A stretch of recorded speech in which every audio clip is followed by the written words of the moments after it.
Projeto Vida Harmônica apresenta o audiolivro Confissões, de Santo Agostinho. Livro 1, Capítulo 1. Louvor e Invocação. És grande, Senhor, e infinitamente digno de ser louvado. Grande é teu poder, incomensurável tua sabedoria. E o homem, pequena parte de tua criação, quer louvar-te, e precisamente o homem que, revestido de sua mortalidade, traz em si o testemunho do pecado e a prova de que resistes aos soberbos. Todavia, o homem, partícula de tua criação, deseja louvar-te. Tu mesmo que incitas ao deleite no teu louvor, porque nos fizeste para ti, e nosso coração está inquieto enquanto não encontrar em ti descanso. Concede, Senhor, que eu bem saiba se é mais importante invocar-te e louvar-te, ou se devo antes conhecer-te para depois te invocar.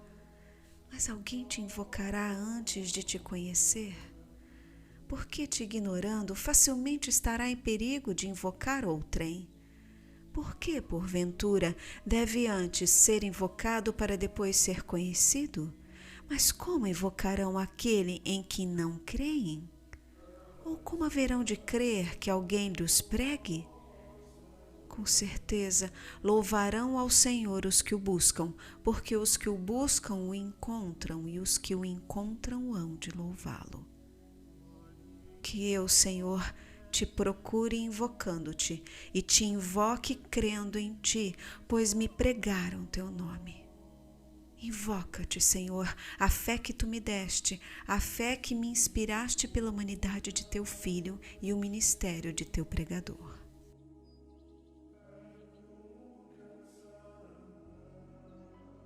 Capítulo 2. Deus está no homem e este em Deus. E como invocarei meu Deus e meu Senhor, se ao invocá-lo faria certamente dentro de mim? E que lugar há em mim para receber, ó meu Deus, por onde Deus desça a mim, o Deus que fez o céu e a terra? Senhor, haverá em mim algum espaço que te possa conter? Acaso te contém o céu e a terra que tu criaste, dentro dos quais também criaste a mim? Será talvez pelo fato de não do que existe sem ti que todas as coisas te contêm? E assim, se existo, que motivo pode haver para te pedir que venhas a mim, já que não existiria se em mim não habitasseis? Ainda não estive no inferno, mas também ali estás presente, pois se descer ao inferno, ali estarás. Eu nada seria, meu Deus, nada seria em absoluto se não estivesses em mim. Talvez seria melhor dizer que eu não existiria de modo algum se não estivesse em ti, de quem, por quem e em quem existem todas as coisas. Assim é, Senhor, assim é. Como, pois, posso chamar-te se já estou em ti, ou de onde hás de vir a mim, ou a que parte do céu ou da terra me hei de recolher, para que ali venha a mim, ó meu Deus, ele que disse, eu encho o céu e a terra?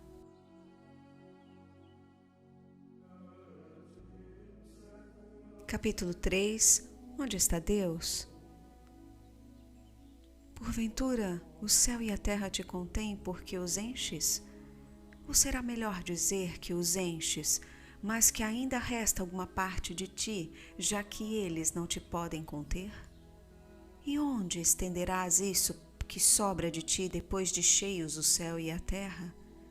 Mas será necessário que sejas contido em algum lugar, tu que contens todas as coisas, visto que as que enches as ocupas, contendo-as?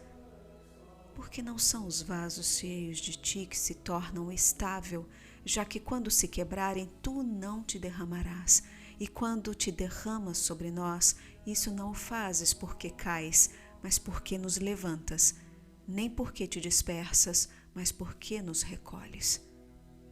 No entanto, todas as coisas que enches, enche-as todas com todo o teu ser, ou talvez por não te poderem conter totalmente todas as coisas, contém apenas parte de ti? E essa parte de ti as contém todas ao mesmo tempo, ou cada uma a sua, as maiores a maior parte e as menores a menor parte? Mas haverá em ti partes maiores e partes menores? Acaso não estás todo em todas as partes, sem que haja coisa alguma que te contenha totalmente?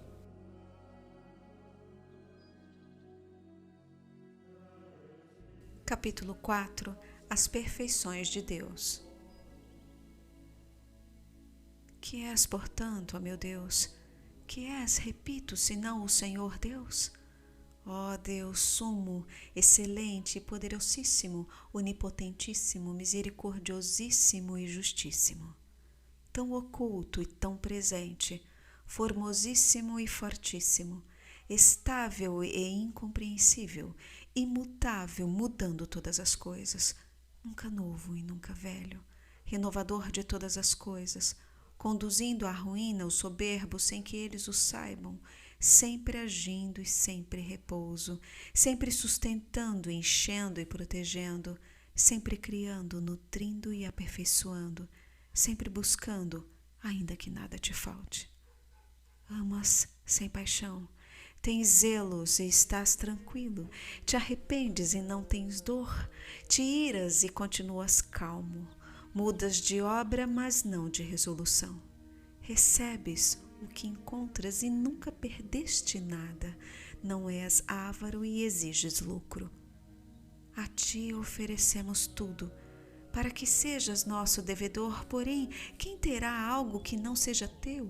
Pois pagas dívidas que a ninguém deves e perdoas dívidas sem que nada percas com isso?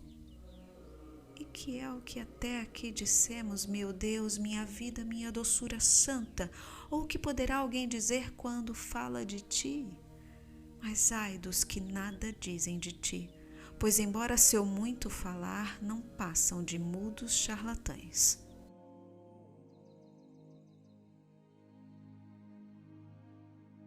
Capítulo 5. Súplica. Quem me dera descansar em ti. Quem me dera que viesses a meu coração e que o abrigasses, para que eu me esqueça de minhas maldades e me abrace contigo, meu único bem. Que és para mim, tem piedade de mim para que eu possa falar. E que sou eu para ti, para que me ordenes amar-te, e se não o fizer, irar-te contra mim, ameaçando-me com terríveis castigos? Acaso é pequeno o castigo de não te amar? Ai de mim! Dize-me por tuas misericórdias, meu Senhor e meu Deus, que és para mim? Dize a minha alma, eu sou a tua salvação. Que eu ouça e siga essa voz e te alcance.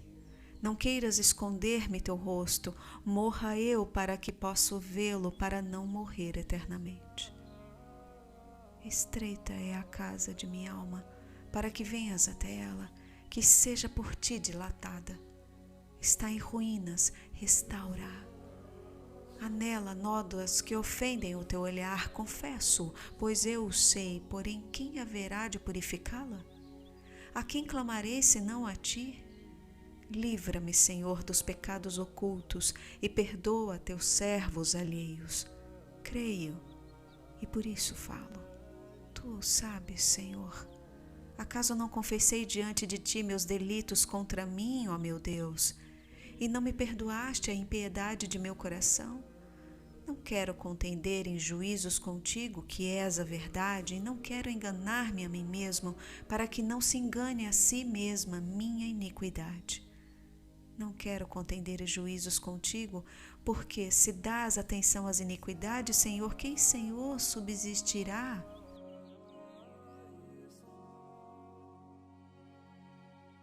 Capítulo 6. Os primeiros anos.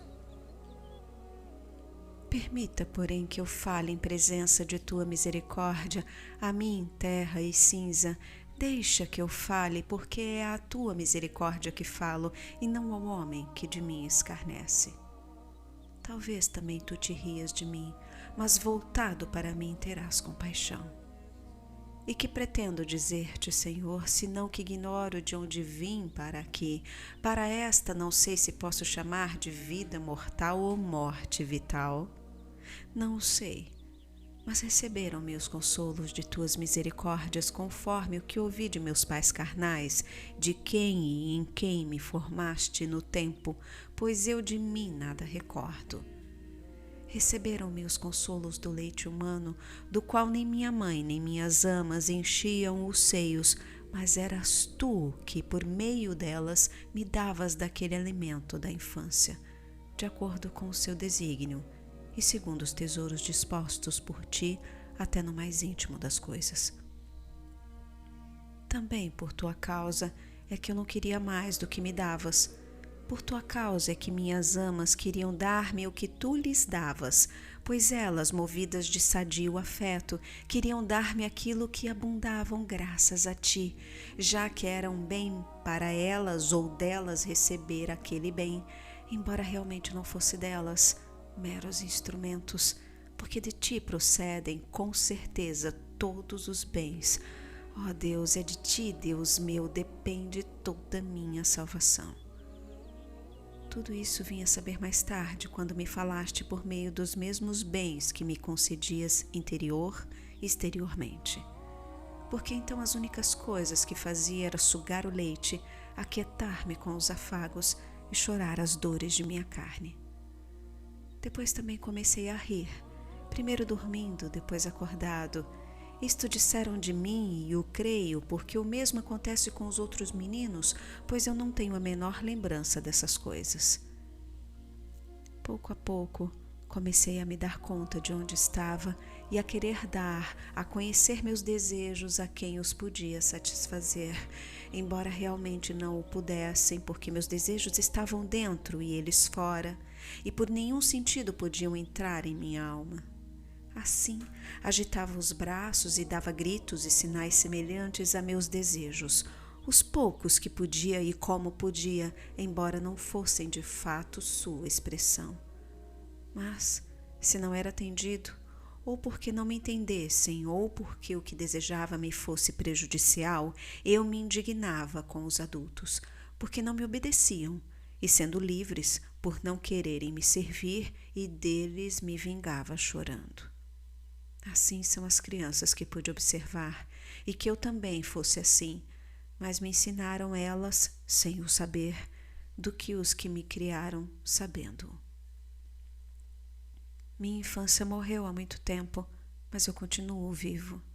Mas dize-me, Senhor, tu que sempre vives e em quem nada falece, porque existias antes do começo dos séculos e antes de tudo o que há de anterior, e és Deus e Senhor de todas as coisas, e se encontram em ti as causas de tudo o que é instável, e em ti permanecem os princípios imutáveis de tudo o que se transforma, e vivem as razões eternas de tudo o que é transitório. Dize-me a mim, eu te suplico, ó meu Deus, diz-me. Misericordioso, a mim que sou miserável, dize-me, porventura, a minha infância sucedeu a outra idade minha já morta? Será esta aquela que vivi no ventre de minha mãe? Porque também desta me revelaram algumas coisas, e eu mesmo já vi mulheres grávidas. E antes desse tempo, minha doçura e meu Deus, que era eu? Fui alguém ou era parte de alguma coisa? Dize-me. Porque não tenho com quem me responda, nem meu pai, nem minha mãe, nem a experiência dos outros, nem minha memória. Acaso te ris de mim? Porque desejo saber estas coisas e me mandas que te louve e te confesse pelo que conheci de ti? Eu te confesso, Senhor dos céus e da terra, louvando-te por meus princípios e por minha infância, de que não tenho memória, mas que por tua graça o homem pode, conjectura de si pelos outros, crendo em muitas coisas, ainda que confiado na autoridade de humildes mulheres. Então eu já existia, já vivia de verdade, já no fim da infância procurava sinais com que pudesse exprimir aos outros as coisas que sentia. Com efeito, de onde poderia vir semelhante criatura senão de ti, Senhor? Acaso alguém pode ser artífice de si mesmo? Porventura existirá algum outro manancial por onde corra até nos ulcera a vida, diferente da que nos dás, Senhor? Tu, em quem ser e vida não são coisas distintas, porque és o sumo ser e a suprema vida? Com efeito, és sumo e não te mudas, nem caminha para ti o dia de hoje, apesar de caminhar por ti. Apesar de estarem em ti com certeza todas estas coisas, que não teriam caminho por onde passar se não as contivesses. E por que teus anos não fenecem, teus anos são perpétuo hoje? Oh, quantos dias nossos e de nossos pais já passaram por este teu hoje, e dele receberam sua duração, e de alguma maneira existiram, e quantos passarão ainda e receberão seu modo e seu ser? Mas tu és sempre o mesmo, e todas as coisas de amanhã e do futuro, e todas as coisas de ontem e do passado, nesse hoje as fazes, nesse hoje as fizeste. Que importa que alguém não entenda essas coisas? Que este alguém se ria e diga: que é isso? Que se riam assim, e que prefira encontrar-te sem indagação que indagando não te encontrar.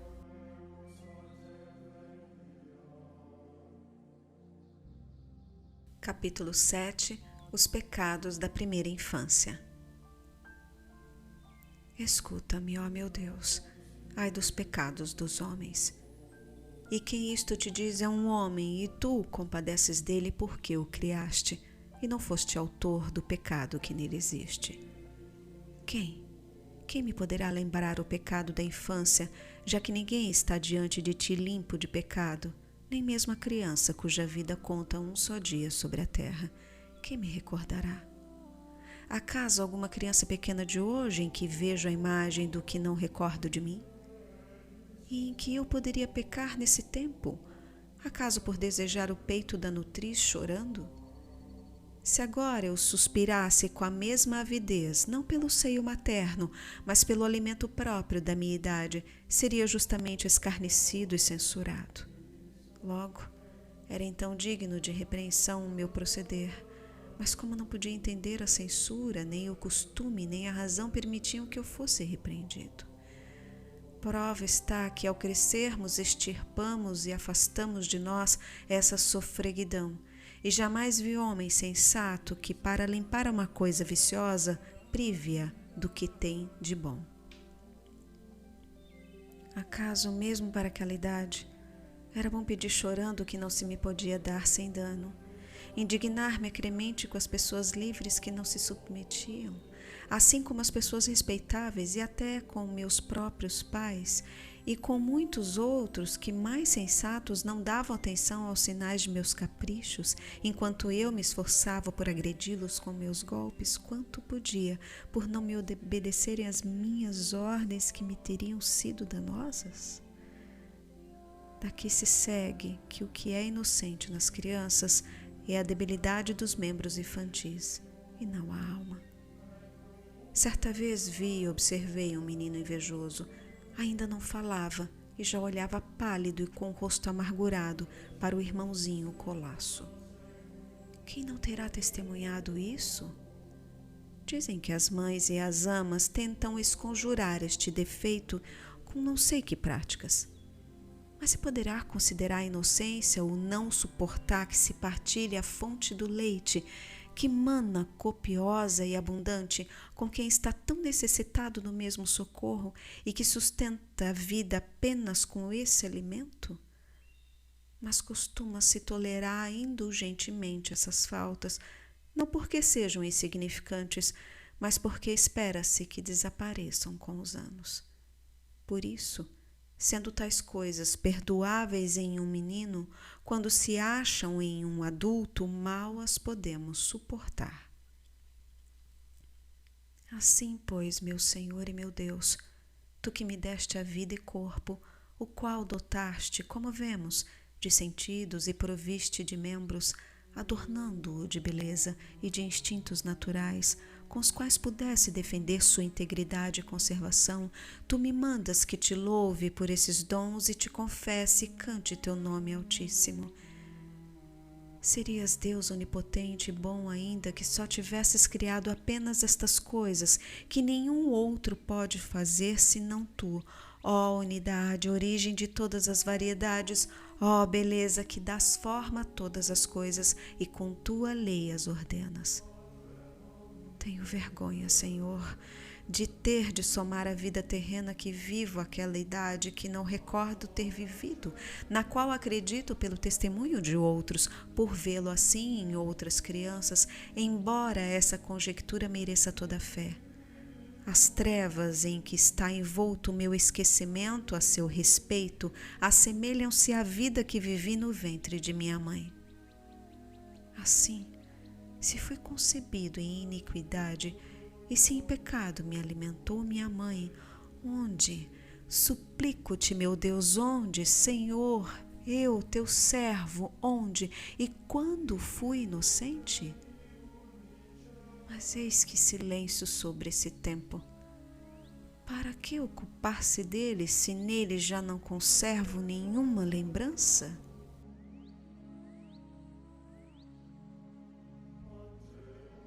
Capítulo 8.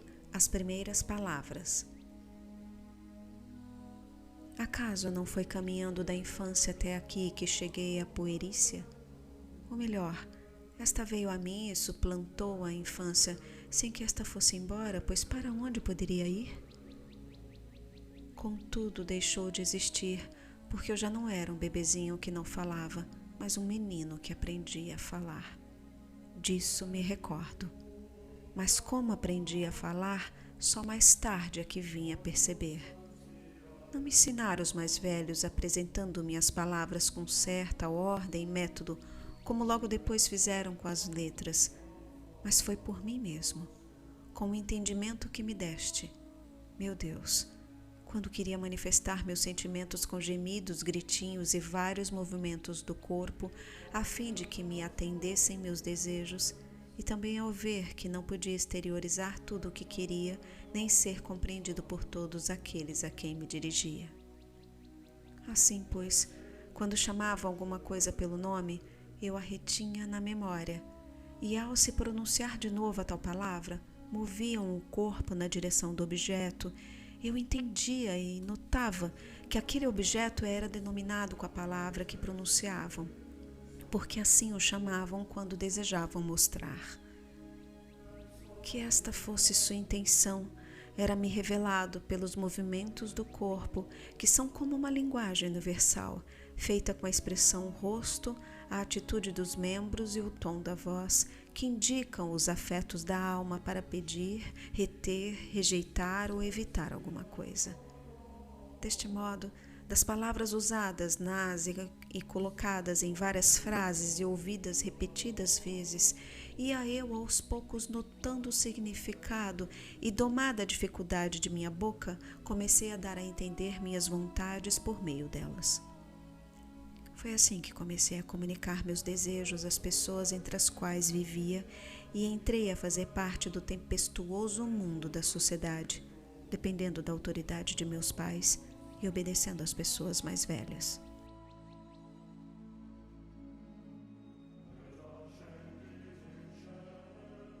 Capítulo 9. Estudos e jogos. Oh, meu Deus, que de misérias e enganos não experimentei então, quando se me propunha em criança, como norma de bem viver, obedecer os mestres que me instigavam a brilhar neste mundo e me ilustrar nas artes da língua, fiel instrumento para obter honras humanas e satisfazer a cobiça. Mudaram-me a escola, para que aprendesse as letras nas quais eu, miserável, desconhecia o que havia de útil. Contudo, se era preguiçoso para aprendê-las, era fustigado.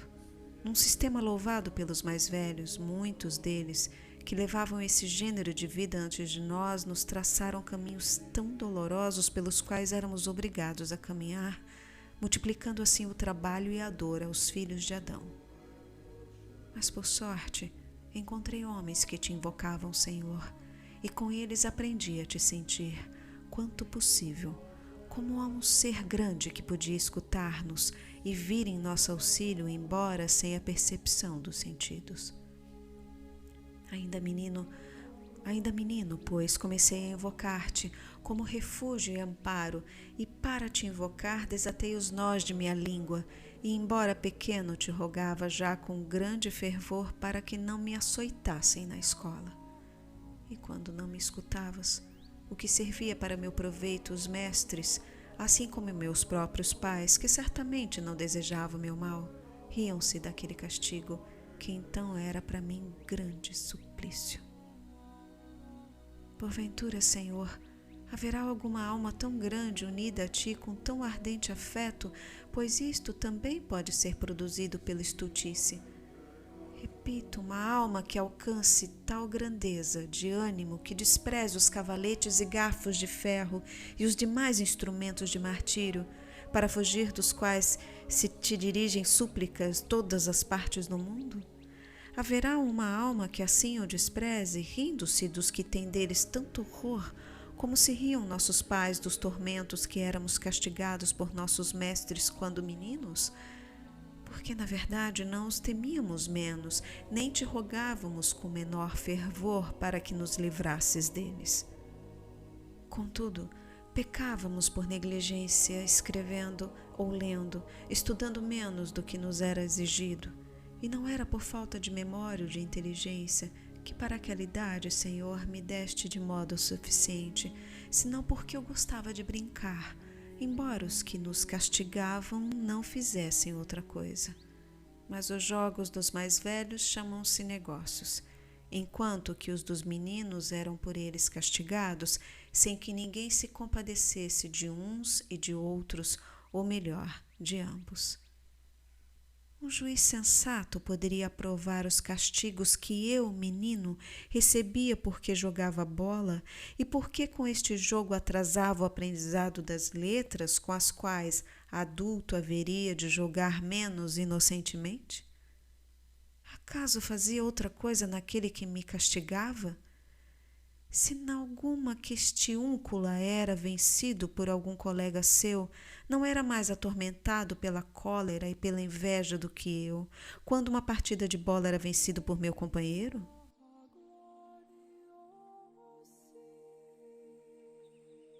Capítulo 10. Amor ao jogo. Contudo, Senhor meu, ordenador e criador da natureza, mas do pecado somente ordenador, eu pecava desobedecendo às ordens de meus pais e mestres, uma vez que podia no futuro fazer bom uso das letras que desejavam me ensinar, qualquer que fosse sua intenção.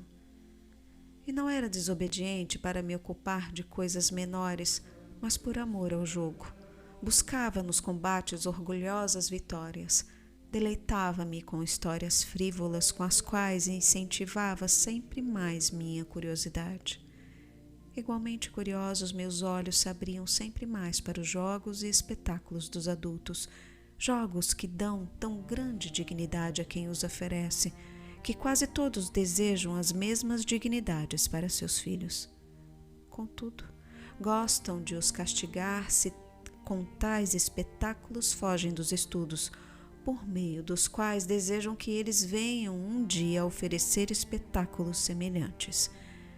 Senhor, olha misericordiosamente para essas coisas e livra-nos delas a nós que já te invocamos, mas livra também aos que ainda não te invocam, a fim de que te invoquem e sejam igualmente libertados.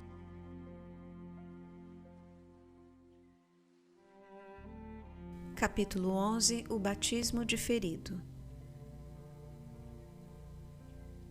Ainda menino, ouvi falar da vida eterna que nos está prometida pela humildade de Jesus, nosso Senhor, que desceu até nossa soberba e foi marcado com o sinal da cruz, sendo-me dado saborear de seu sal logo que saí do ventre de minha mãe, que sempre esperou muito em ti. Tu viste, Senhor, que numa ocasião ainda menino, atacou-me repentinamente uma dor de estômago que me abrasava e que me aproximou da morte. Tu viste também, meu Deus, pois já me tinhas sob tua guarda, com que fervor de espírito e com que fé pedia a piedade de minha mãe e da mãe de todos nós, tua igreja, o batismo de teu Cristo, meu Deus e Senhor. Perturbou-se minha mãe carnal, pois que me criava com mais amor em seu casto coração em tua fé para a vida eterna, e solícita já havia cuidado de que me iniciasse e purificasse com os sacramentos da salvação, confessando-te, ó meu Senhor Jesus, em remissão de meus pecados, quando de repente comecei a melhorar. Em vista disso, diferiu-se minha purificação, considerando que seria impossível, se eu vivesse, que não me tornasse a manchar, pois a culpa dos pecados cometidos depois do batismo é muito maior e mais perigosa. Nesta época, eu já tinha fé verdadeira, juntamente com minha mãe e com todos da casa, à exceção de meu pai, que porém não pôde vencer em mim a antecedência da piedade materna para que deixasse de acreditar em Cristo, tal como ele não acreditava. Minha mãe solícita cuidava de que tu, meu Deus, fosses mais pai para mim do que ele, e a ajudavas a triunfar do marido, a quem servia melhor porque nele te servia a ti e a tuas ordens. Mas, meu Deus, suplico-te que me mostres, se te apraz, por que motivo se diferiu então o meu batismo, se foi ou não para meu bem que me soltaram as rédeas do pecado. Por que razão ainda hoje se diz uns de outros, como ouvimos em muitos lugares, deixe que faça o que quiser, porque ainda não está batizado? Embora não digamos da saúde do corpo, deixe que receba ainda as feridas, porque ainda não estás curado. Quanto melhor teria sido para mim receber logo a saúde e que meus cuidados e o dos meus fossem empregados em conservar intacta debaixo da tua proteção a saúde da minha alma que me havias concedido. Melhor fora, certamente, porém, como minha mãe, sem dúvida, já previa quantas e quão grandes ondas de tentações me ameaçariam depois da meninice. Preferiu expor-me a elas como terra grosseira que depois receberia forma, do que expor-me já como imagem tua.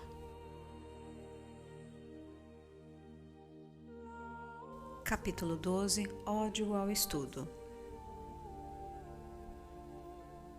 Nesta minha infância, na qual eu tinha menos que temer por mim do que em minha adolescência, eu não gostava dos estudos e odiava que a eles me obrigassem.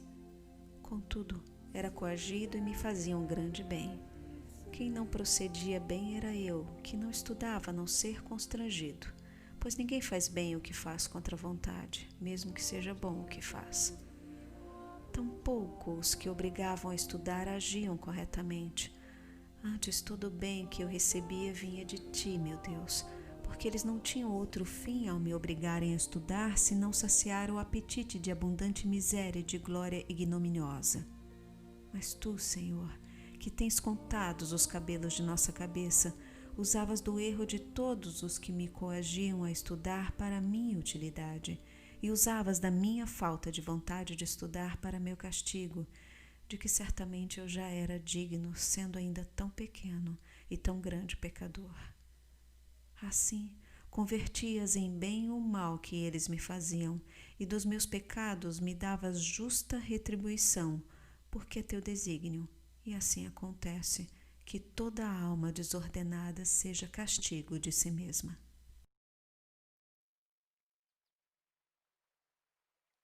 Capítulo 13. Gosto pelo latim. Por que odiava eu as letras gregas que me ensinavam quando eu era criança? Não o sei, nem agora o posso explicar. Em compensação, as letras latinas me apaixonavam, não as ensinadas pelos professores primários, mas a que é explicada pelos chamados gramáticos, porque aquelas primeiras com as quais se aprende a ler, a escrever e a contar não me foram menos pesadas e insuportáveis que as gregas. Mas de onde podia proceder essa aversão, senão do pecado e da vaidade da vida, porque eu era carne e vento que caminha e não volta?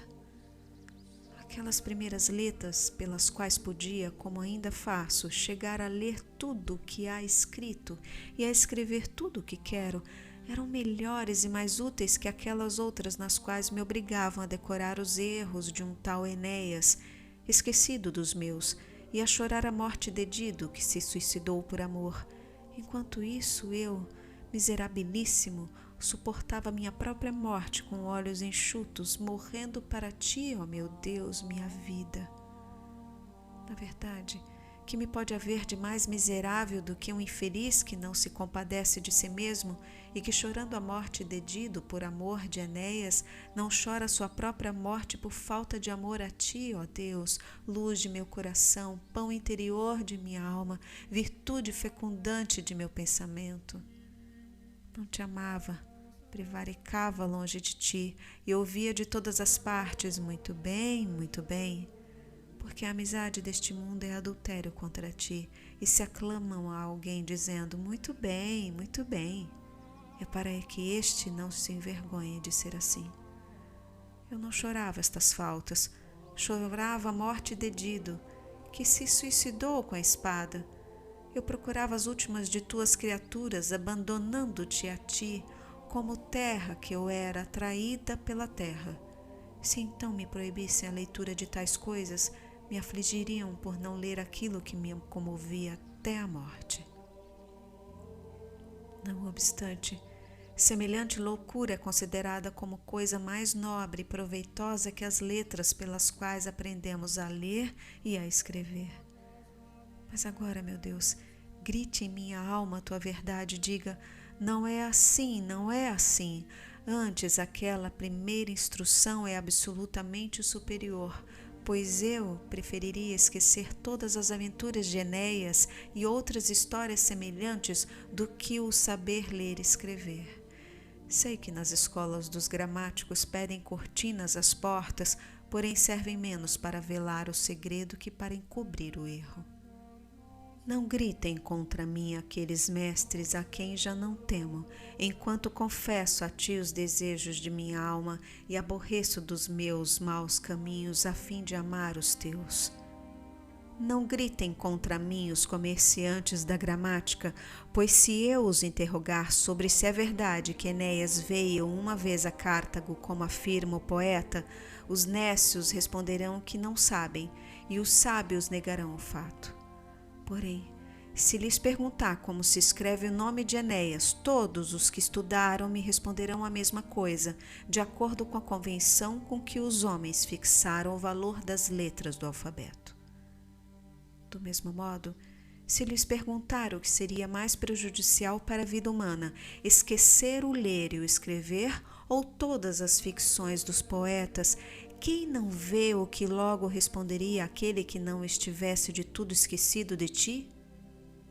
Pequei, pois em minha infância ao preferir vãos aos proveitosos, ou para dizer melhor, ao amar aqueles e ao odiar a estes, era para mim uma cantiga odiosa aquele 1 e 1, 2, 2 e 2, 4, enquanto considerava espetáculo encantador a história do cavalo de madeira cheio de guerreiros e um incêndio de Troia, e até a sombra de Creusa.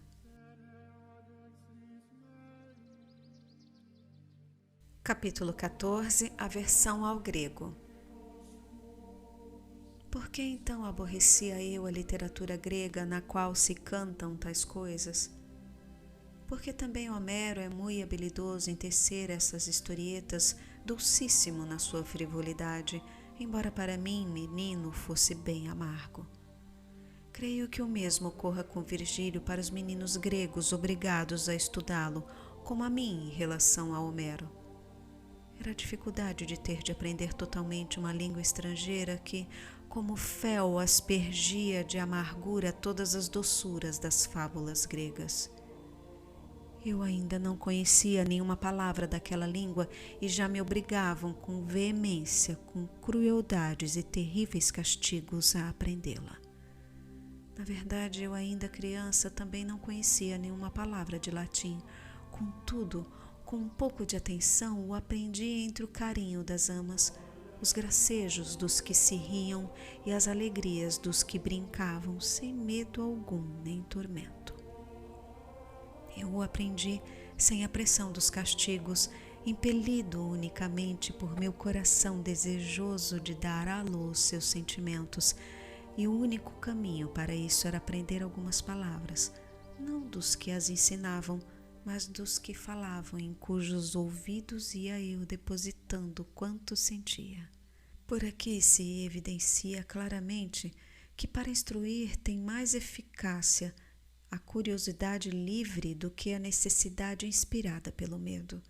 Contudo, os excessos da curiosidade encontram nessa violência um freio segundo tuas leis, ó Deus, que desde as palmatórias dos mestres até os tormentos dos mártires sabem dosar suas salutares amarguras, que nos reconduzem a ti do seio do pernicioso deleite que de ti nos apartara.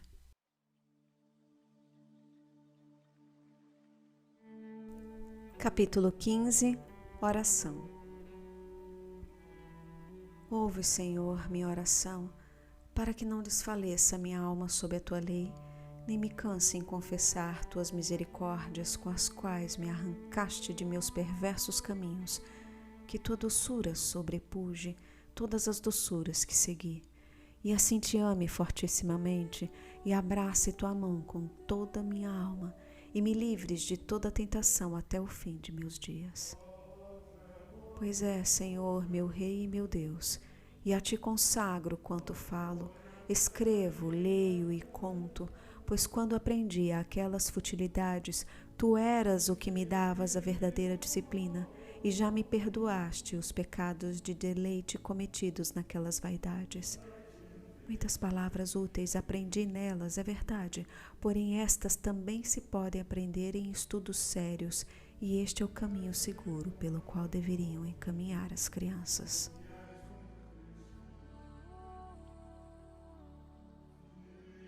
Capítulo 16. O mal da mitologia. Ai de ti, torrente dos hábitos humanos! Quem há que te resista? Quando te secarás? Até quando irás arrastar os filhos de Eva a esse mar imenso e tenebroso que apenas logram passar os que embarcam sobre o lenho da cruz?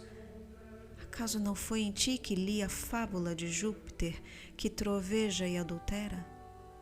É verdade que não podia fazer tais coisas ao mesmo tempo, mas assim se representou para autorizar a imitação de um verdadeiro adultério com o encantamento de um falso trovão.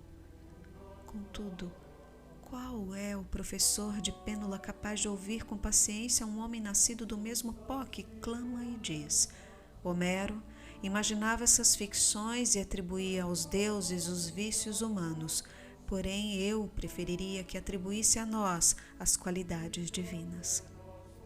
Com mais verdade se diria que Homero imaginou tudo isso, atribuindo qualidades divinas a homens corrompidos, para que os vícios não fossem considerados como tais, e para que todo aquele que os cometesse parecesse que imitava deuses celestes e não a homens corrompidos.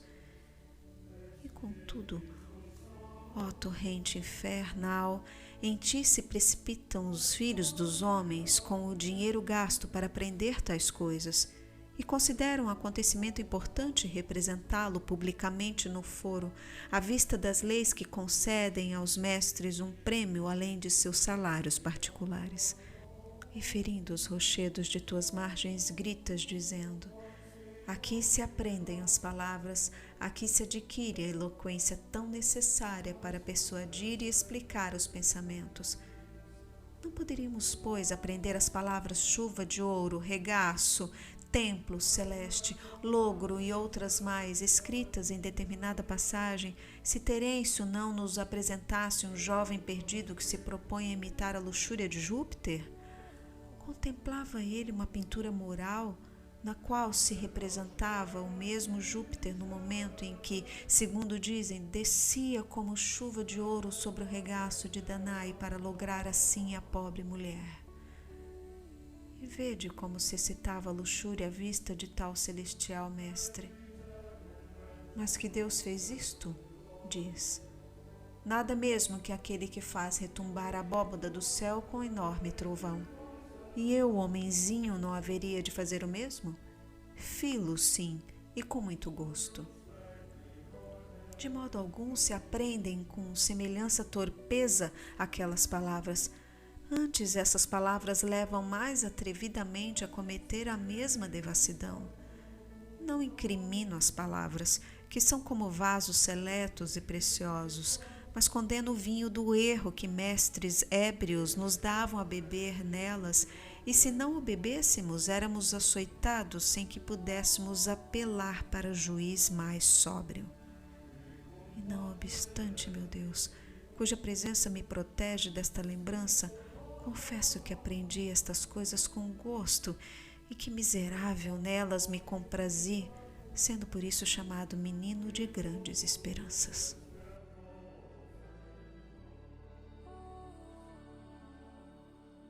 Capítulo 17. Êxitos escolares. Permite-me, Senhor, que diga também algo de meu talento, dádiva tua e dos desatinos em que o empregava. Propunha-se-me como desafio, coisa muito preocupante para mim, tanto pelo louvor ou descrédito como por medo dos açoites, que repetisse as palavras de Juno, irada e ressentida por não poder afastar da Itália o rei dos troianos, embora jamais tenha sabido que tivessem sido pronunciadas por Juno. Mas obrigavam-nos a errar seguindo os passos das ficções poéticas e a repetir em prosa o que o poeta havia dito em verso. Era mais elogiado aquele que, conforme a dignidade da pessoa representada, soubesse pintar com mais vivacidade e semelhança e revestir com mais palavras mais apropriadas seus afetos de ira ou de dor. Mas qual o proveito disso, ó vida verdadeira, meu Deus? De que me servia ser aplaudido por minha declamação mais que todos os meus coetâneos e condiscípulos? Não era tudo aquilo fumo e vento? Acaso não havia outra coisa que exercitar meu talento e minha língua? Teus louvores, Senhor, teus louvores consignados nas Escrituras poderiam soerguer a frágil planta de meu coração, e eu não teria sido arrebatado pela vaidade de vãs quimeras, presa imunda das aves. Com efeito, há diversas maneiras de oferecer sacrifício aos anjos rebeldes.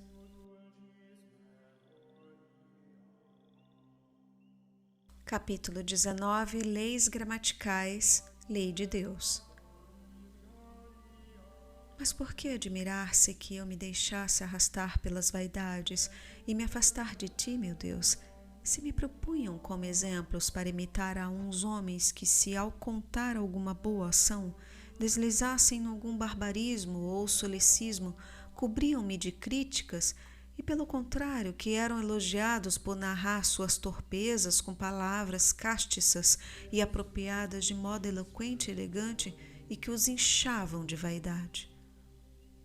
Tu vês, Senhor, estas coisas e te calas compassivo, paciente, cheio de misericórdia e verdade. Mas te calarás para sempre? Arranca, pois, agora deste espantoso abismo a alma que te busca sedenta de teus deleites e que te diz de coração: busquei, Senhor, teu rosto, Senhor, buscarei ainda. Longe está de teu rosto quem anda ocupado com afetos tenebrosos, porque não é com os pés carnais, nem cobrindo distâncias que nos aproximamos ou nos afastamos de ti. Porventura, aquele teu filho menor procurou cavalos, ou carros, ou naves, ou voou com asas invisíveis, ou viajou a pé para alcançar aquela região longínqua, onde dissipou o que lhes havia dado, ó Pai meigo, ao lhe entregar a substância, e mais carinhoso ainda ao recebê-lo andrajoso? Assim, pois, viver nas paixões da luxúria é ao mais que viver em paixões tenebrosas, é viver longe de teu rosto. Olha, meu Senhor e meu Deus, e vê paciente como costumas ver de que modo diligente os filhos dos homens observam as regras de ortografia recebidas dos primeiros mestres e desprezam as leis eternas de salvação perpétua recebidas de ti, de tal modo que se alguns dos que sabem ou ensinam as regras antigas dos sons, pronunciasse a palavra homo, sem aspirar à primeira letra, desagradaria mais aos homens do que se contra teus preceitos odiasse a outro homem, sendo este homem. Como se o homem pudesse ter inimigo mais pernicioso que o ódio com que se irrita contra si mesmo, ou como se pudesse causar a outrem maior dano perseguindo-o do que causa seu próprio coração odiando. Com certeza não nos é mais íntima a ciência das letras do que a consciência, que manda não fazer a outrem o que não queremos que nos façam. Oh, como és misericordioso! Tu que, habitando silencioso nos céus, Deus grande e único, espalhas com lei infatigável cegueiras vingadoras sobre as paixões ilícitas. Quando o homem, aspirando a fama do eloquente, ataca seu inimigo com ódio feroz diante do juiz, rodeado de grande multidão de homens, toma todo cuidado para que com uns lapsus linguae não se lhe escape um inter hominibus, sem aspirar o agar, sem cuidar que com o furor de seu ódio se tire um homem de entre os homens.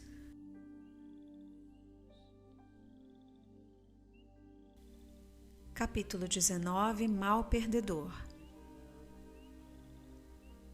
À beira de tal lodaçal jazia eu, pobre criança, sendo esta a arena em que me exercitava, temendo mais cometer um barbarismo de linguagem do que cuidando de não invejar, se o cometia aqueles que o tinham evitado.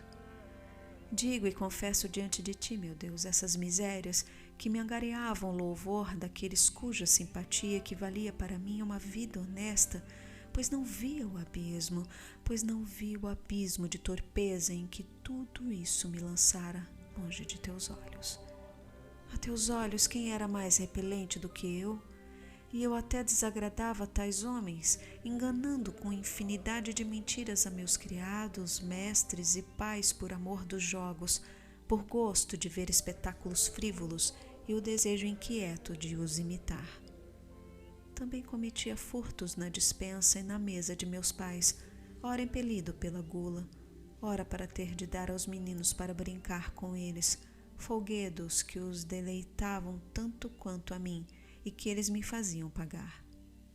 No jogo, frequentemente conseguia vitórias fraudulentas, vencido pelo desejo de me sobressair. Contudo, nada havia que eu quisesse mais evitar e que eu repreendesse mais atrozmente se o descobrisse em outros que o mesmo eu fazia aos demais. Se acaso eu era o prejudicado e o acusado ficava furioso, eu não cedia. Será esta a inocência infantil? Não, Senhor, não o é, eu te confesso, meu Deus, porque essas mesmas coisas que se fazem com os criados e mestres por causa de nozes, bolas e passarinhos, se avultam, na maioria, com os magistrados e reis por causa de dinheiro, palácios e servos, do mesmo modo que a palmatória sucedem-se maiores castigos. Assim, quando tu, nosso rei, disseste, delas é o reino dos céus, quiseste sem dúvida louvar na pequenez de sua estatura um símbolo de humildade.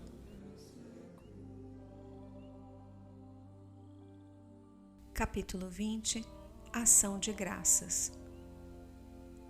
Contudo, Senhor, graças te sejam dadas, excelso e ótimo Criador e ordenador do universo, nosso Deus, mesmo que te limitasses a me fazer apenas menino. Porque então eu já existia, vivia, sentia, cuidava da minha integridade, eco de tua profunda unidade, fonte de minha existência. Guardava também com o secreto instinto a integridade dos meus outros sentidos e deleitava-me com a verdade nos pequenos pensamentos que formava sobre coisas pequenas. Não queria ser enganado, tinha boa memória e me ia instruindo com a conversação. Alegrava-me com a amizade, fugia à dor, ao desprezo, à ignorância. E não seria isto, em tal criatura, digno de admiração e de louvor? Pois todas essas coisas são dons do meu Deus, que eu não dei a mim mesmo. e todos são bons, e tudo isso constitui o meu eu.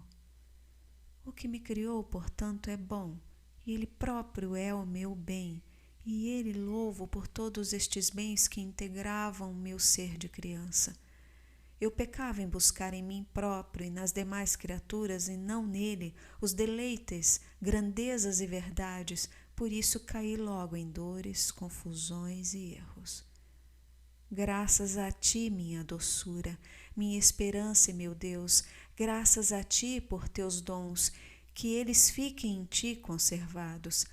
Assim me guardarás também a mim, e aumentarão e aperfeiçoarão os dons que me deste, e eu estarei contigo, porque também me deste a existência.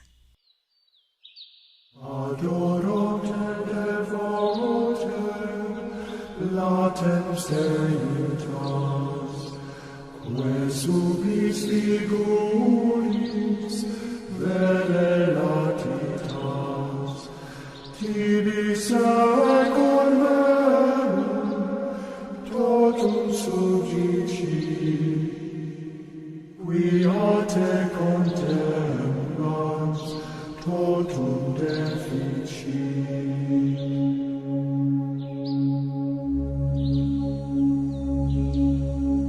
Visus tactus gustus in te fallitur, sed auditus solo tuto creditur.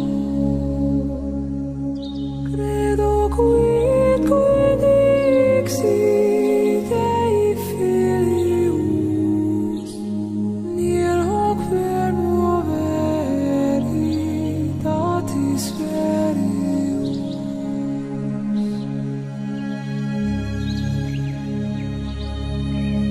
Visus sacrus justus in te fallitur, sed auditus solo tuto creditur. Credo quid dixit Dei filius, nihil hoc verbo veritatis verius.